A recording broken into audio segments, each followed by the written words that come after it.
where I share my 46 years of experience to help you manage your portfolios and protect your wealth. Remember to subscribe, like, and share these videos. Tonight's video, we'll talk about the employment numbers and just in general what seems to be confusing the most people. Let's get into the video.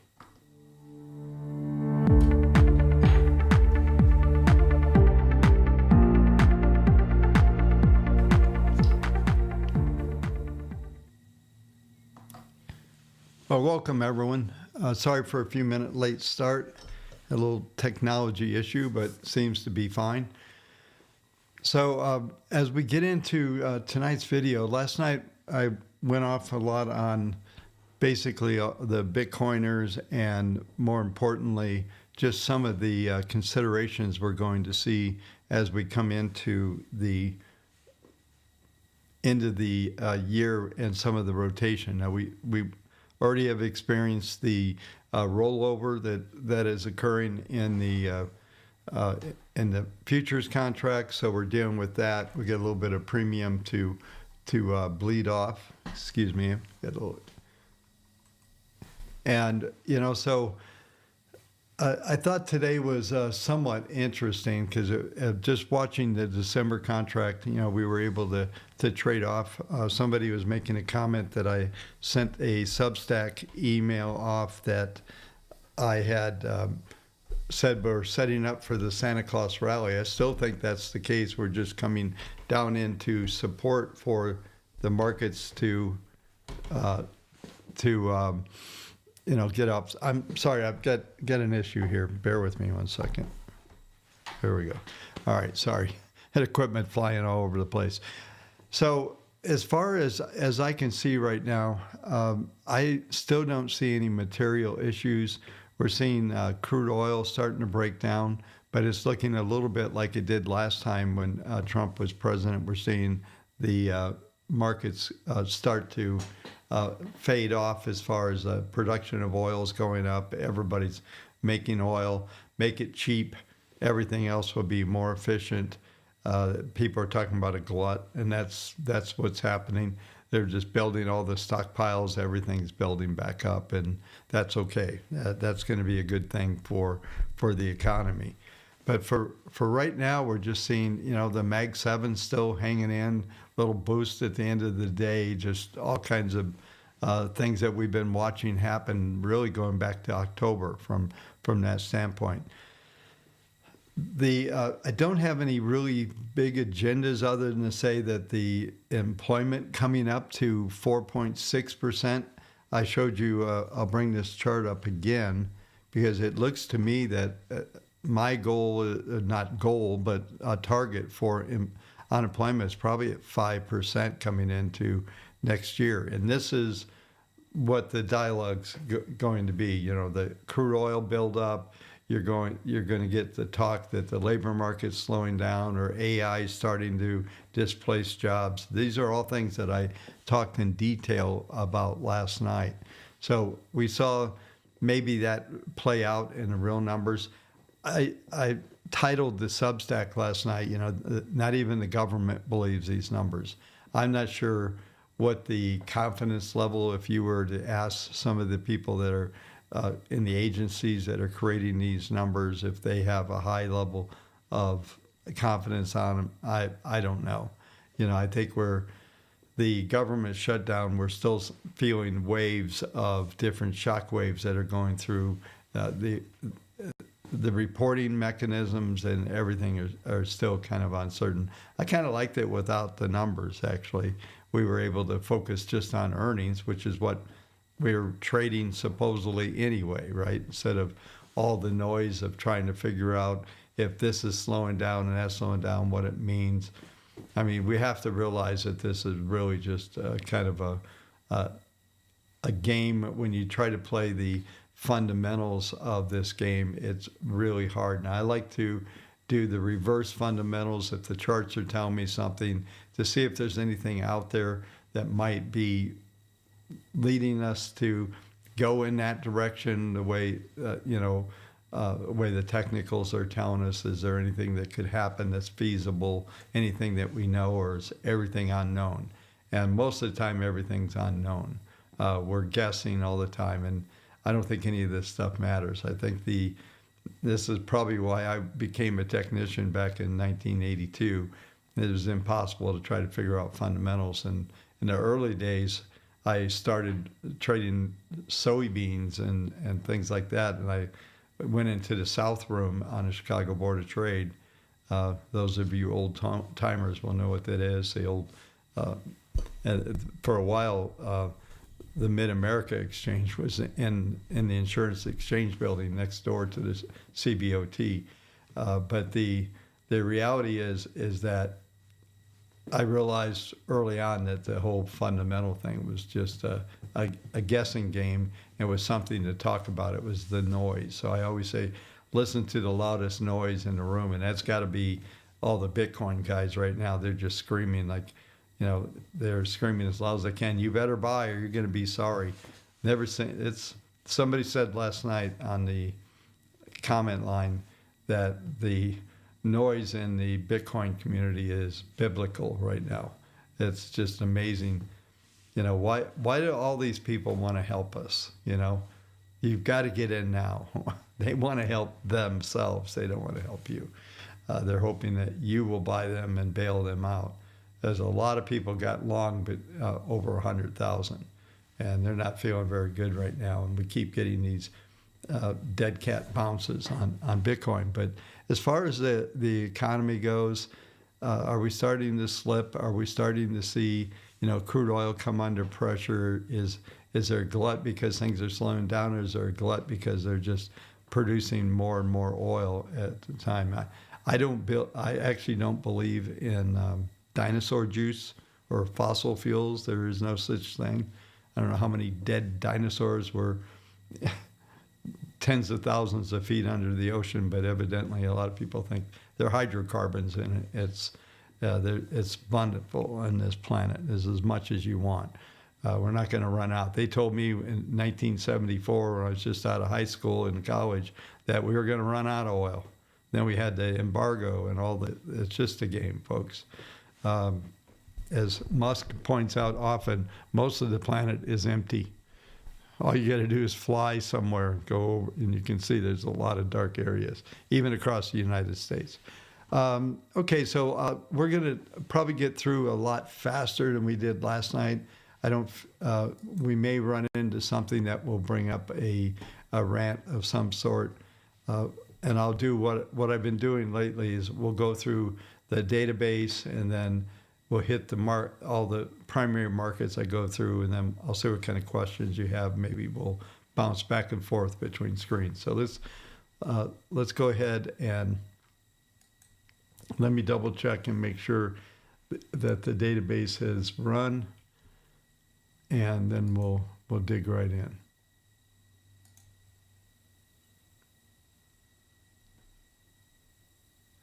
Yeah, we definitely got some interesting things going. So let's go ahead and get into the WaveTech database.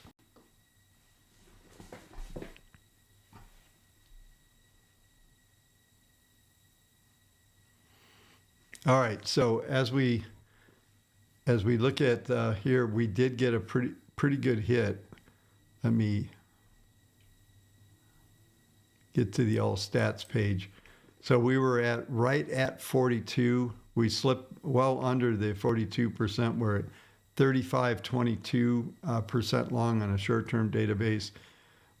Here we are right here. We got roughly 1,600, we'll call it 1,700 exits, and only about 160 new buys. So we definitely saw it fall about 6% in the database.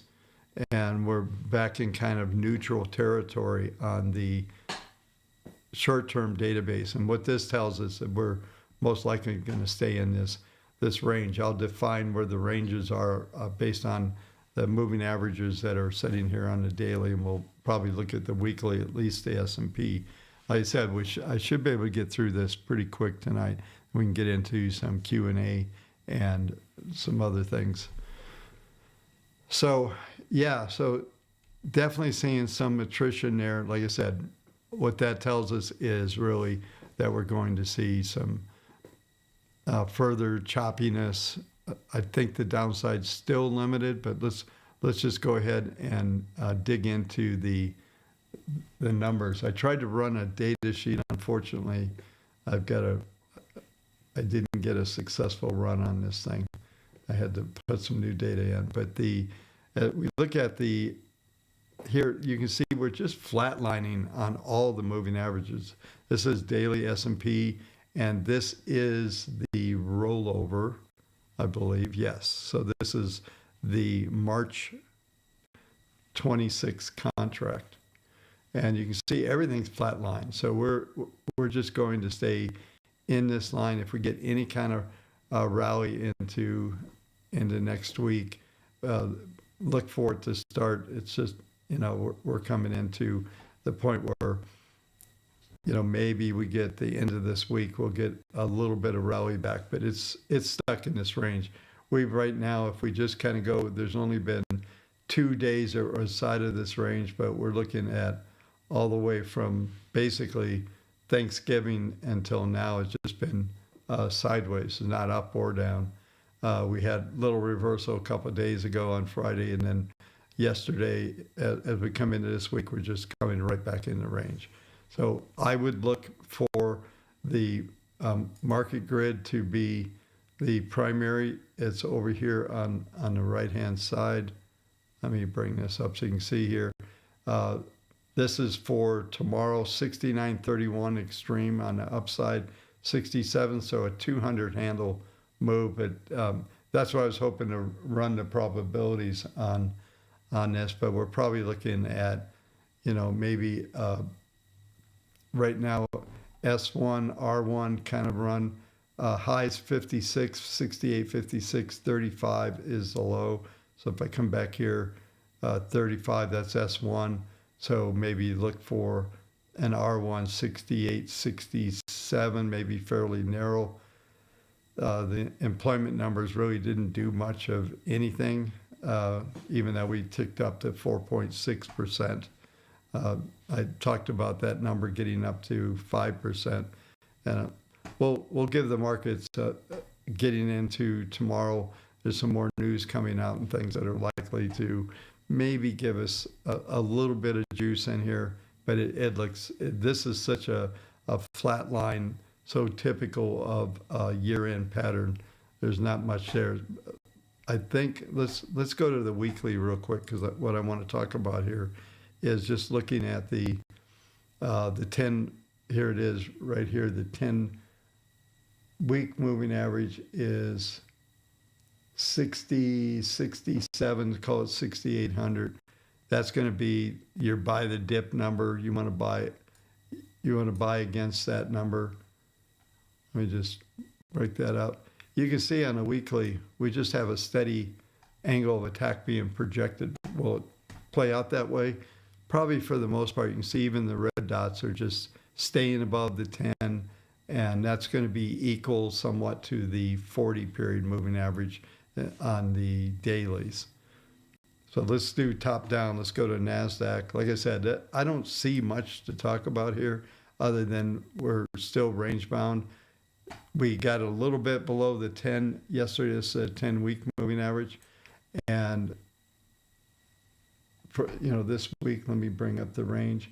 We got down to 26,053, and the 10 is 26,295, so almost down to it. We should stay above that level. The worst case, if you see a 21-period moving average, it's going to be 24,619. You want to be all over buying that dip. So we're still in the buy the dip kind of pattern. There's no change there. We're still in that upward trend. This is weekly, so we'll go down to the daily.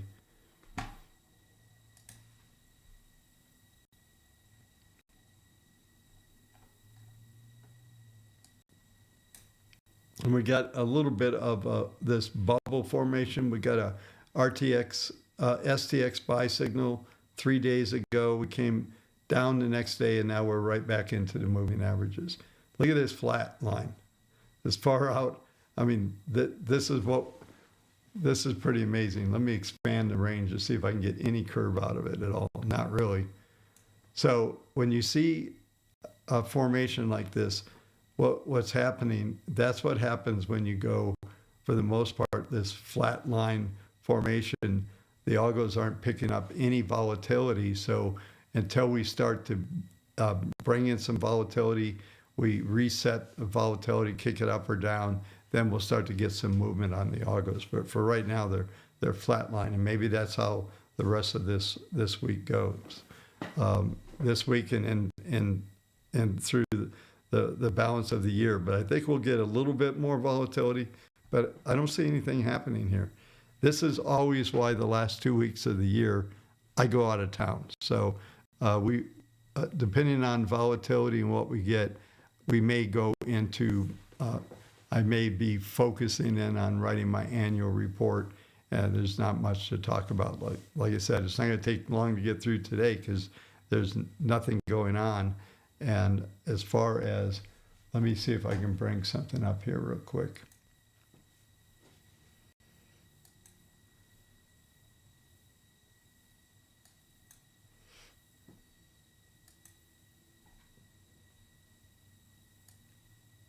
Yeah, I'm just going to bring this over here for a second. This was last night's. So this is I'm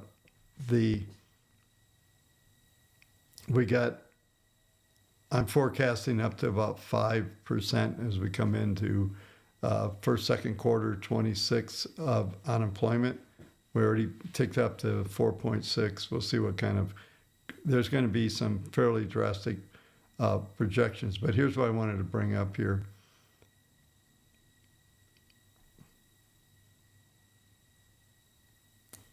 All right.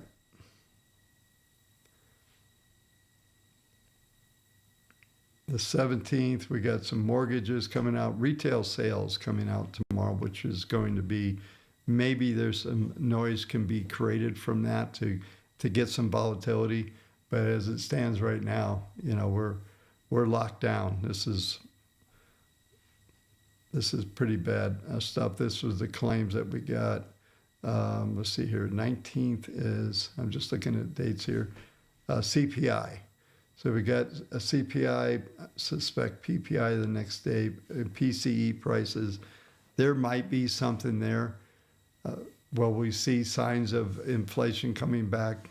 It's hard to say if we're going to get anything like that at all. Yeah, there's just, like I said, there's nothing here from the standpoint of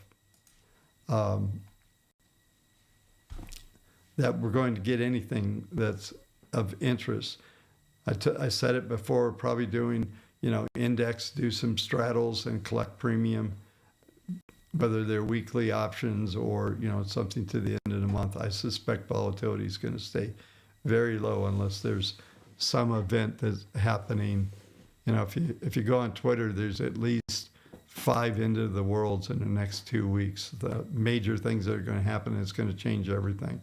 It's amazing the world we live in and the noise that is attempted to be created constantly. But yeah, so nothing there. Let's go ahead and take a quick look at gold. They said we'll get through this. We'll do some questions. Maybe we'll look at some stocks. We'll fill in a little time, but there's not much on these indexes to look at. I'll bring up crude oil because I haven't done any analysis on crude, but I definitely want to do that.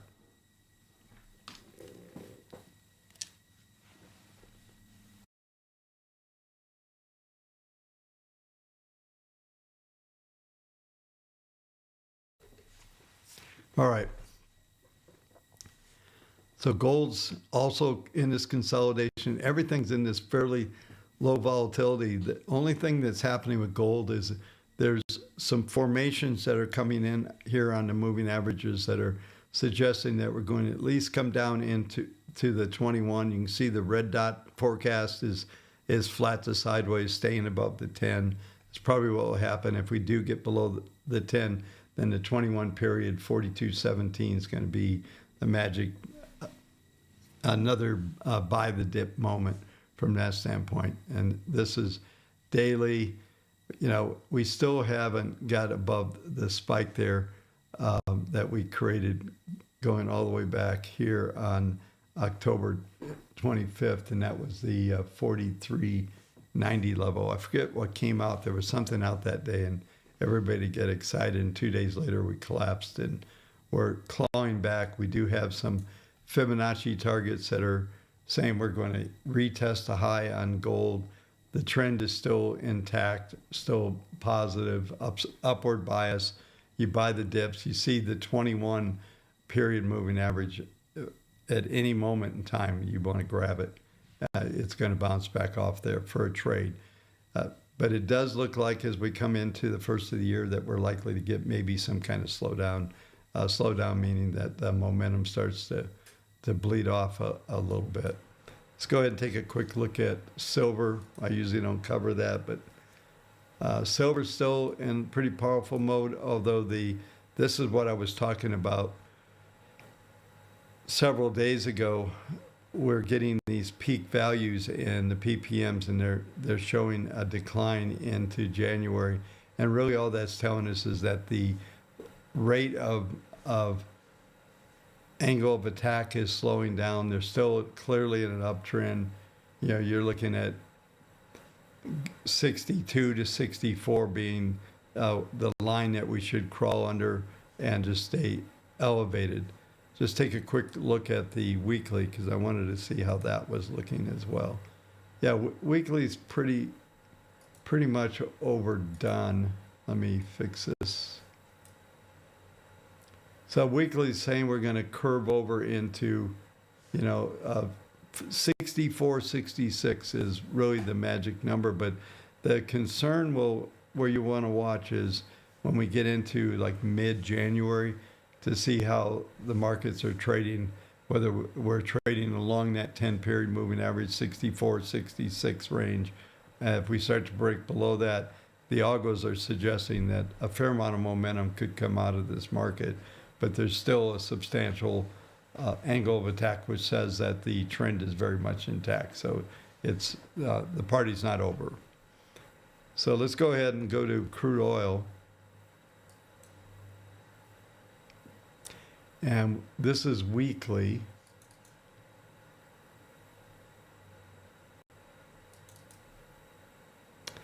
Yeah, it's really not any clear, like big major downtrend forming here. I'm going to go over to monthly. I want to go a little bit further out.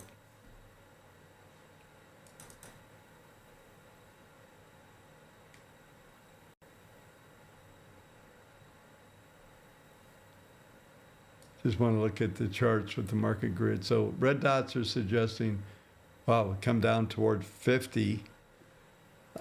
That'll be pretty good. Let's look at the gasoline futures. Yeah, look at this. We got fib targets down here. Let's go with the first one, down to 140. That's about 20, 30 cents at the pump. So definitely seeing some action there. So what does that mean? In my opinion, that means that everything's transportation's going to get a little cheaper. Everything's getting a little cheaper. And like I said, is that because the economy's slowing, or is that because of the amount of drilling that's going on and excess, the glut as it's being called right now? So, but we've got some Fibonacci targets down here, brand new targets that came out. This is this month, which is some pretty big numbers here.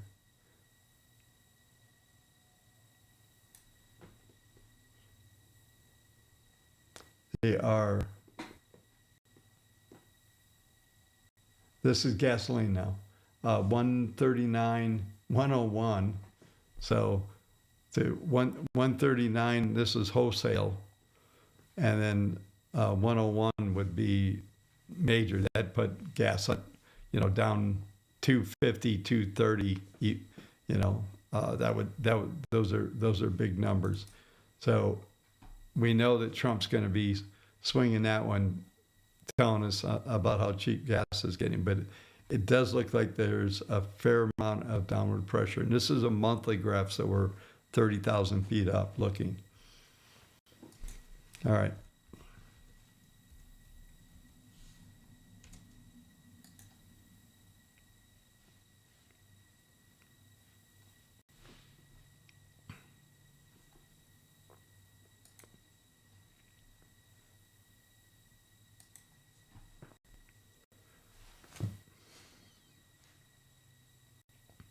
I actually think one of the things that it appears is happening from my viewpoint is that we're getting pretty close to a bottom on Bitcoin. Doesn't mean that we're going to rally to new highs. And what was it Tom Lee saying?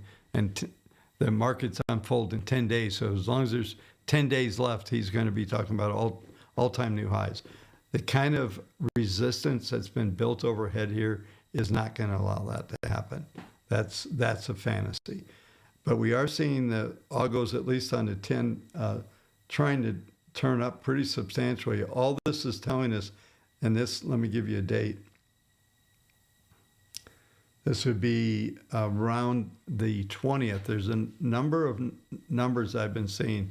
We go across the indices, looking at gold and other things, but around January 20th seems to be a point where there could be an inflection point in the markets to maybe make a contrary move and start to rally back up on the markets that have been under pressure. So Bitcoin's looking like that's around the date that maybe we could start to see some things. But here's the issue. When we go out to these lower, longer term averages, we're going to get a crossover of the 10 and the 40. That's typically where a low happens, but then we'll rally back toward that between the 10 and 40, probably some retracement value, and then it will have to retest this low. And that 80,000 number, I think 80,300, whatever that number was, that's your key number to watch. There is a number I mentioned last night, 83.4. So 83,400, we took that out, retest of the 80,000 number, and then below that, you're going to see 63 or 58. I'm not predicting either right now. The indicators are suggesting that we're probably going to hold 80, and we'll start to challenge some of these upper numbers coming into that January 20th number is what it's looking like. Okay, so let me see what you folks are talking about here, see if there's any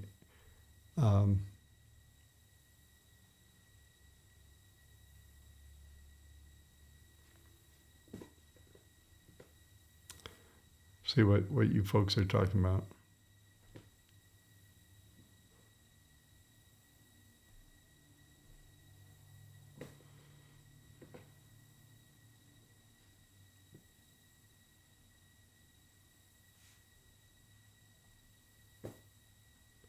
Yeah, I would, GCN, I'll call you, 614.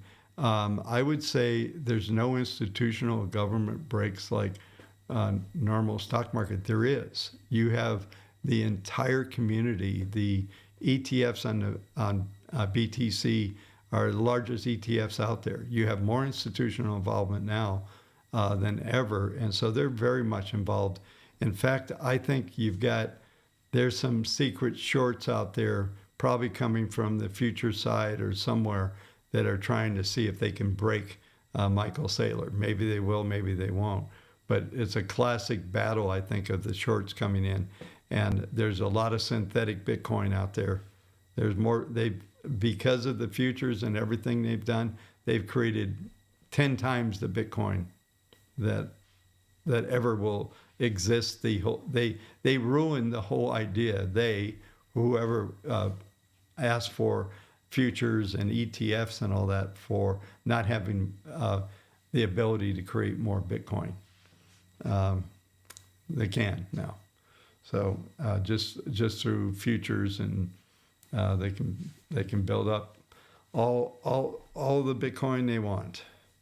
So that whole narrative is just wrong, and it's kind of funny to watch, because there's a lot of amateur market people around there, including Saylor, I would say.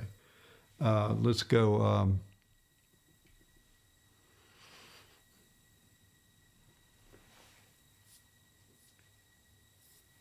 Yeah, Joseph, I did say Santa Rally. They're so good. I mean, we're coming into support. So, watch what happens in a few days. Santa Rally doesn't mean all-time new highs. It just, maybe it means it goes up a bit. I don't, a lot of times when I'm putting the Santa rallies in a different headlines, they're just kind of clickbait, get people to come in and read my newsletter. Let's see here.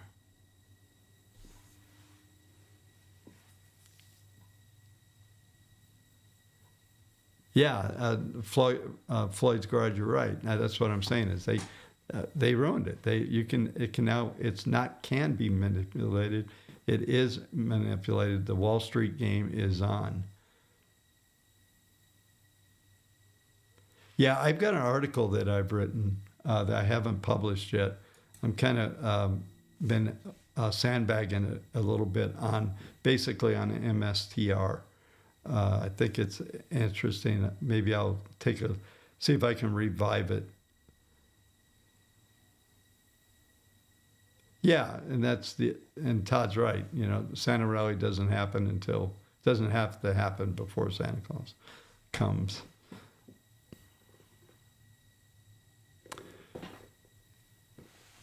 Yeah, Mike, I still need to get together with you. I'm trying to get this outlook done, and once that's done, then I'm going to get engaged with the community. I haven't done a very good job. I'm working on a couple things. I've got a bunch of stuff going. I would tell you, people, you might think you want to be an executor of the state until you are, and I've got like another full-time job that I've been working on, just trying to deal with the aftermath of my wife passing. So yeah, let's see here. Yeah, I think I just think it's an interesting time. I'm not sure how to articulate what I've been feeling. I was thinking before I came live today, I was like, man, there's just nothing out there. I hate when times are like this. There doesn't appear to be anything to focus on. The metrics that we're getting seem I don't know, something happened with me after the government shut down, and we lost the continuity of the flow of the noise. Even though most of it's BS, it really kind of got me detached from the metrics. I always have had a really good feel. I don't seem to have a good feel for what's going on right now. And I know I've been largely, I was basically out of touch there for a number of months, a better part of 6 months. I was still writing the newsletter, thank God, because that kept me in the game. But just from a day-to-day feel, I'm a scalper by trade when I'm trading, so I don't care much about fundamentals when it comes to trading and making money in the markets. I have portfolios that I run in our portfolio management system, and those are mechanical, and the only thing I'd change there is the constituent list. So, but it's just a strange time trying to figure out what's driving the market, and there's so much. I think it's funny on Twitter. There's so much noise on X for the Bitcoin game, but I've never seen. It's interesting. This is why I think the entire Bitcoin bros, we'll call them. Maybe you're one of them. I'm not trying to offend anybody, but I think I've never seen a group so panicked in my life that there's somehow they want to help me. This is my last time to get wealthy, and I appreciate their help actually. But yeah, I've never seen a group of investors act like this. It's really bizarre. And I know it's primarily a millennial thing, but I've just never seen anything like it. It's a strange feeling. not to be able to put anything together. Let's take a look at a couple more things, see if we can figure out.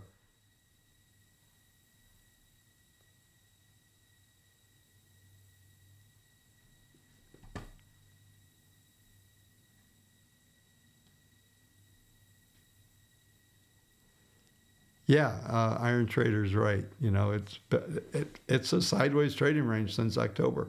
You should have been scalping these ranges. That's what I'm doing. Yeah, Kurt, I will see what I can dig out. Um, yeah, I mean, it's a very quiet market. I mean, it's range bound. The ranges, you know, you get a 1% day. You know, used to be a 1% day was a big day. The issue that what's really mind-boggling when you get to these numbers, when you're in a 69 handle on the S&P, you know, 1% is a lot of movement. It's a lot of numbers. And so the numbers make it feel bigger than it is a lot of days, you know, and, you know, I'm just watching. I have the up here. I have my PCs up here with TradeStation on there, and there's, you know, the session high so far has been 6,800 even, and this is still, I'm still trading on the December contract. I'll probably roll over next week, probably on Monday. I'll probably look to roll over, but. Let me look at a couple things here.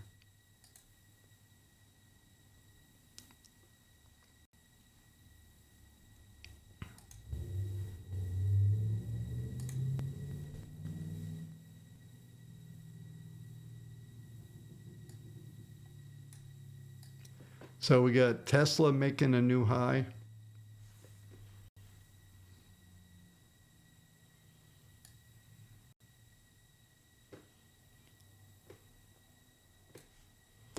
Let me bring this up.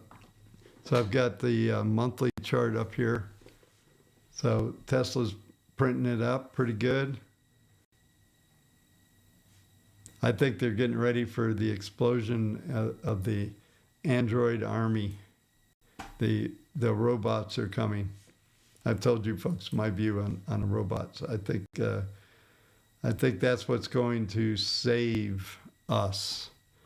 And it's probably a 5 years out, maybe 3, where we start to see some real progress there. But I think once it starts, it's going to happen really quickly. Let's just see if there's any targets. Yeah, so this is sort of interesting. If we go all the way back to May 19th of 25, there was fib targets.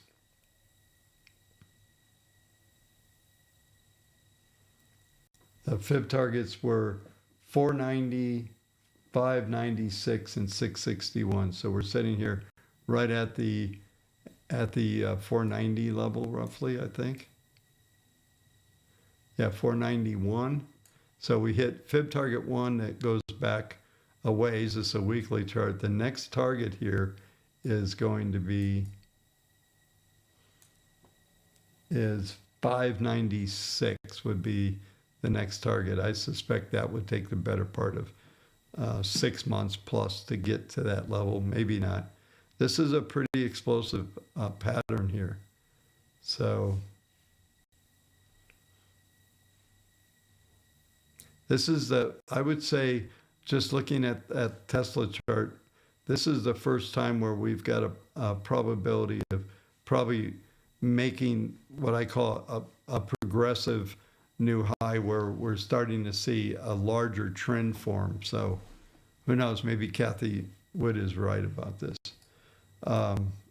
But this is the robots up here for sure. So I don't think anything, electric cars are kind of out. They're still selling them, but they're not they're not driving any, no pun intended, not driving the markets in any way. It's got to be robotics and AI is where the future of Tesla is all about. So XAI is going to be the big dog. And then what? Elon's now, they're getting ready to IPO Starlink and SpaceX. So yeah, he will probably be the richest guy. And according to AOC, he's the dumbest billionaire that there's ever been. It's pretty funny. All right, folks, you got anything? Let's take a look real quick.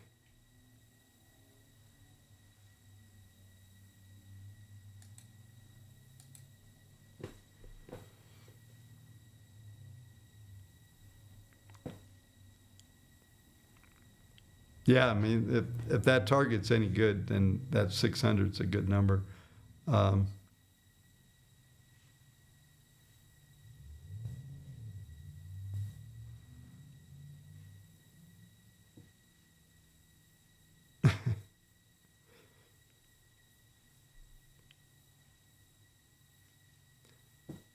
So, Floyd, are you asking for that symbol?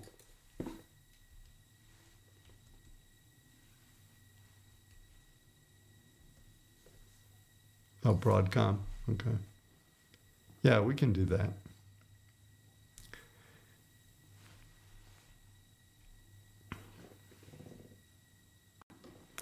Yeah, so here's Broadcom. It was interesting. One of the early investors going back into, it must have been late 90s, was potentially going to be an investor in one of my companies, and it didn't happen. So we're right on the 21-week moving average. That number is, say we're at 0.72. So there's a really good shot here, like probably between a 60 and 80% probability that we'll hold right in this area and get a bounce back in. What we'll look for is if you have the indicators and you can see this, we should turn, the grid will turn up. This is weekly. This will happen next week. And if that turns up, then you probably trade back into the range. But you're range bound probably, for sure you'll stay above over here. And let me get some values. 310 is probably going to be around an extreme value.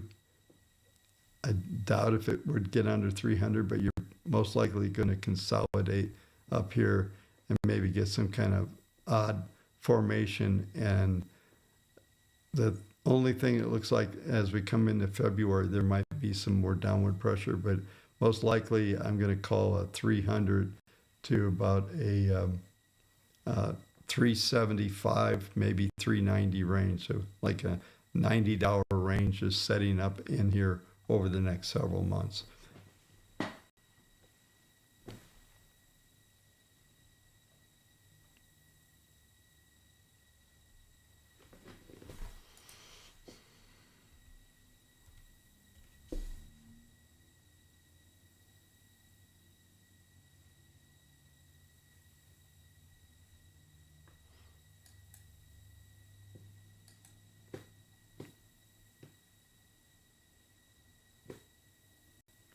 Okay.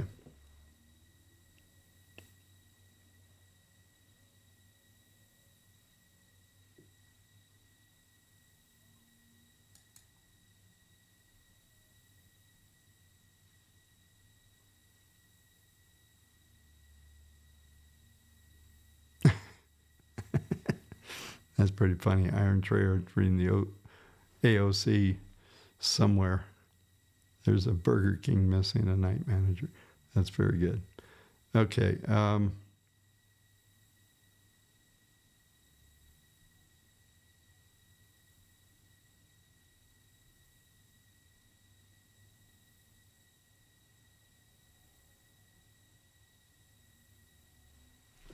Okay, folks, it looks like we're all running out. So let's do this. I'll be up tomorrow. Hopefully there'll be some developments. I'll take a look at the Substack article that I was working on, and it was fairly extensive. So um, I I've made a joke that you can buy all the Bitcoin you want once Saylor goes down. Uh, Maybe him and I've been irritated by Tommy for a very long time. So maybe they eliminate him. And I think he's down about 3.5 billion. So we'll see what happens. Anyway, folks, that's going to do it for tonight. Appreciate everybody watching and hanging out for a little bit. Not a lot to talk about. This is probably one of the worst days I've seen for a while. Hopefully you got your lotto ticket for the 1.1 billion and one of us will get lucky. So, okay, folks, have a great evening. We'll talk to you soon. See you tomorrow night, same time. Thanks a lot. I've got some new music I just made, so I'm going to update the outro. So have a good evening.